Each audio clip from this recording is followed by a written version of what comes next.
Hey guys, it is December 3rd, 2020, and we got some beautiful weather. No snow, which is super weird here in Illinois.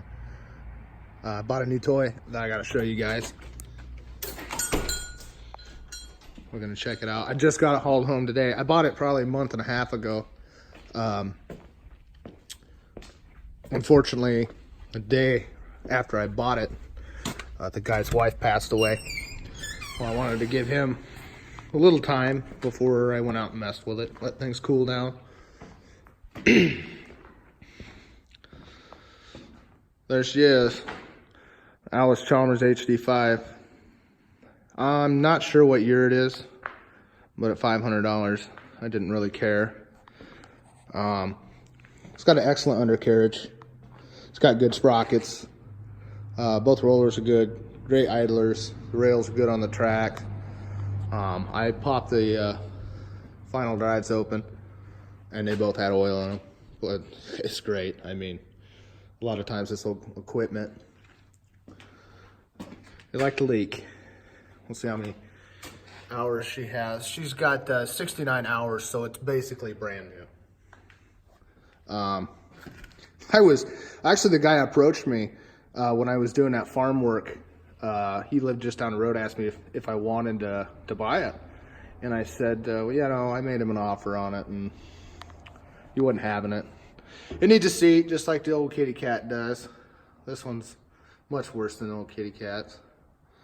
The day I bought it, I went out and paid him for it, and I brought some batteries down with me and put in it. And I hit the starter, and it just clunk. And I thought, here we go. I got the same story as I do on everything. It's got a 271 Detroit in it. I've been spraying WD-40 on the linkages, which is why that's wet. And I thought, oh, here we go. It's locked up. I put a mark on a hard mark balancer and bumped the starter, and it was turning over slowly. About a 1/4 inch every time I'd hit it. Then I pulled the dipstick, and the engine is full of oil. Or I'm sorry, it is full of oil, but it's also full of diesel fuel.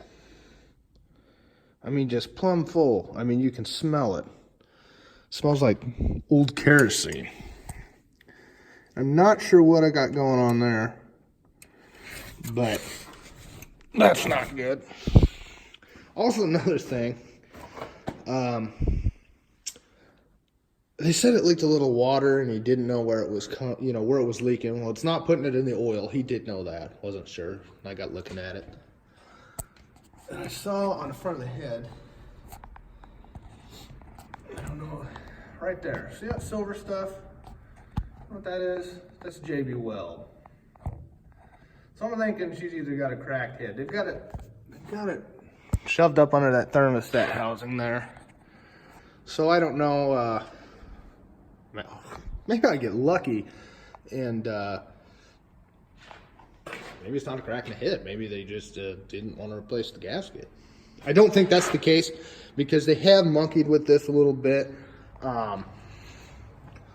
It's got a new hydraulic hose. They put these little chrome knobs on the levers.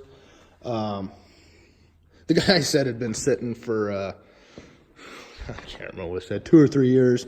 But my rule of thumb is double whatever they tell you, because people lose track of time. So this is going to be a little project. I'm going to try to get it running. I knew I had a head issue, so I found an HD5 on Craigslist, a parts machine.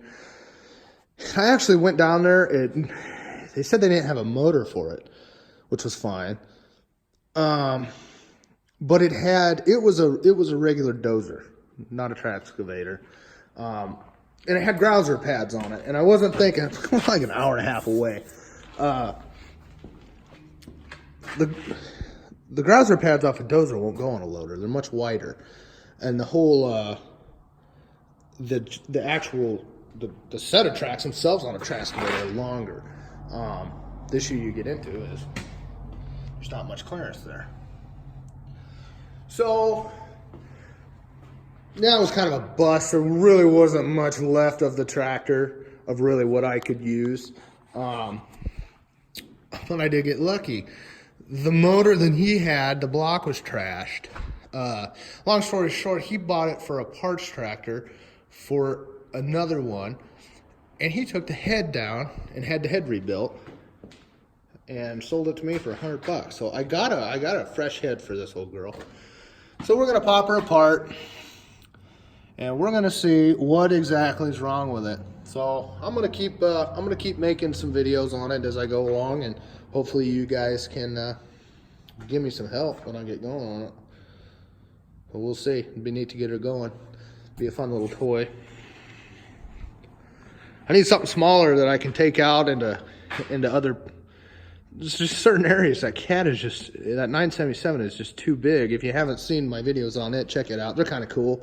If any of you guys got videos up of HD5s or, you know, your old equipment, let me know. I love watching videos of this stuff. I love watching projects. I would have loved to got some footage of us taking it out, getting it loaded up today. I just took the backhoe out, shoved it up on the trailer, got it back here and pulled it off, got it in here with the skid steer. Used the Mini to slide it around. Another good thing, the clutches seem to be working and releasing in it, and the brakes worked. So, I mean, anybody that's messed with them knows when you buy them not running, just sitting there, you don't know what you're going to get into, and we still don't.